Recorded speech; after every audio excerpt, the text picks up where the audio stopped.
Hello friends, welcome to நாகுவின் சமையல். நம்ம இன்னைக்கு செட்டிநாட்டு கல்யாண ஸ்பெஷல் திரக்கல் தான் பார்க்க போகிறோம். இதில் வந்து நம்ம எந்த விதமான தக்காளி வெங்காயம் எதுவுமே சேர்க்க போகிறதில்ல. ரொம்ப ஈஸியாக செய்யக்கூடிய திரக்கல். அது எப்படி செய்யுதுன்னு இப்போ பார்க்கலாம். அப்புறம் நம்ம சேனலில் வந்து கிவ்அவே அனௌன்ஸ் பண்ணியிருக்கோம். அதாவது நியூ சப்ஸ்கிரைபர்ஸ் கூட இதில் வந்து பங்கு பெறலாம். என்ன பண்ணணும்னாக்க, இந்த நம்மளோட வீடியோ ஃபஸ்ட்டு வீடியோலேருந்து 1,00,000 சப்ஸ்கிரைபர் ரீச் ஆகிறது வரையும் போடுற எல்லா வீடியோவையும் பார்க்கணும். நீங்கள் ஃபுல்லாக பார்க்கணும், ஸ்கிப் பண்ணாமல் பார்த்துட்டு லைக் பண்ணணும், ஷேர் பண்ணணும், சப்ஸ்கிரைப் பண்ணணும். அதே மாதிரி நம்ம சேனலில் போடுற எல்லா வீடியோவுக்குமே நீங்கள் வந்து கமெண்ட் பண்ணியிருக்கணும்.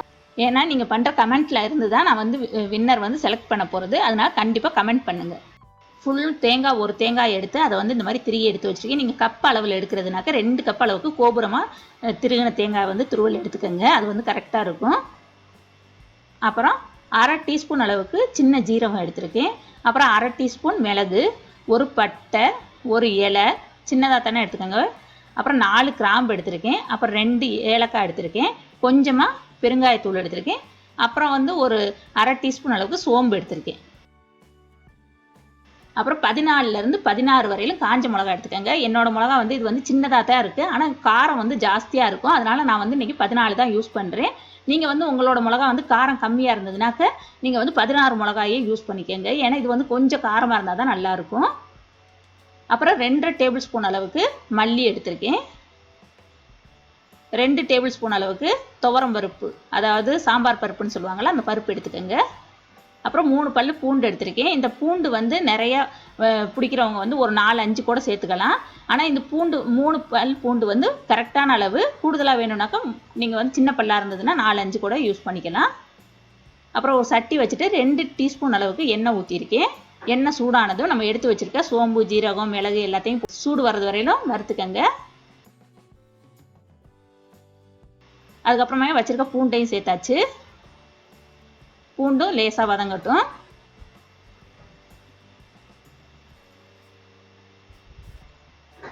இதில் வந்து நம்ம வெங்காயம் தக்காளி சேர்க்காமல் செஞ்சாலும் ரொம்ப சூப்பர் டேஸ்ட்டாக இருக்கும். அடுத்தது வச்சுருக்க அந்த மிளகாயும் சேர்த்தாச்சு. எந்த மிளகா பொடியுமே நம்ம சேர்க்க போகிறதில்ல, இந்த மிளகா தான் அதோட காரமே. அடுத்து வச்சுருக்க மல்லியையும் சேர்த்தாச்சு. இப்போ வச்சுருக்க துவரம் பருப்பையும் சேர்த்தாச்சு. எல்லாத்தையும் சேர்த்துட்டு நல்லா வறுத்துக்கணும். அந்த துவரம் பருப்பு மல்லியெல்லாம் வறுத்த உடனே ஒரு மணம் வரும், அது வரையும் நீங்கள் வறுத்துக்கங்க. அப்போ தான் அந்த திரக்கல் வந்து நல்லாயிருக்கும் டேஸ்ட்டு. இப்போ பாருங்கள், நல்லா வறுபட்டுருச்சு. இந்த நேரத்தில் நம்ம வச்சுருக்க தேங்காயையும் அதோடு சேர்த்துக்கலாம். தேங்காயும் சேர்த்துட்டு நல்லா வதக்கிக்கங்க.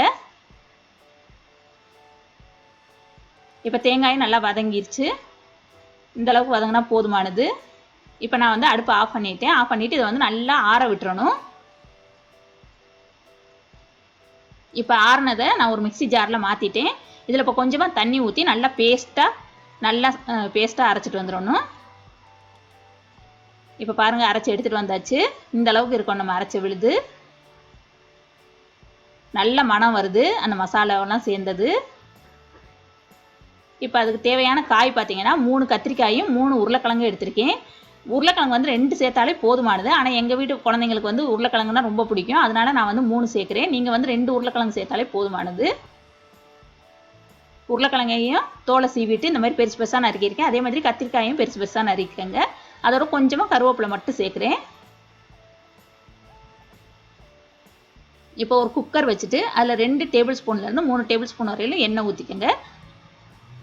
எண்ணெய் சூடானதும் நம்ம எந்த ஒரு இதுவுமே இதுக்கு வந்து கடுகு, உளுந்தம் பருப்பு எதுவுமே சேர்க்க தேவையில்லை. நம்ம நறுக்கி வச்சுருந்தோம்ல காய், அந்த காயை மட்டும் கழுவிட்டு அதோட சேர்த்தாச்சு. சேர்த்துட்டு அந்த காய் வந்து நல்லா வதங்கணும். வதங்கி கலர் மாறி வரும் அந்த கத்திரிக்காயெல்லாம். அந்தளவுக்கு நல்லா வதக்கிக்கங்க.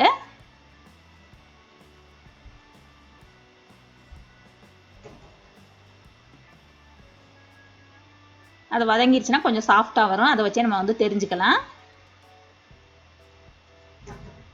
இப்போ நல்லா வதங்கிருச்சு. வதங்கினதுக்கப்புறம் நம்ம அரைச்சி வச்சுருக்க அந்த பேஸ்ட்டை வந்து அதோடு சேர்த்துக்கலாம். சேர்த்துட்டு நல்லா கிண்டி விட்டுக்கோங்க.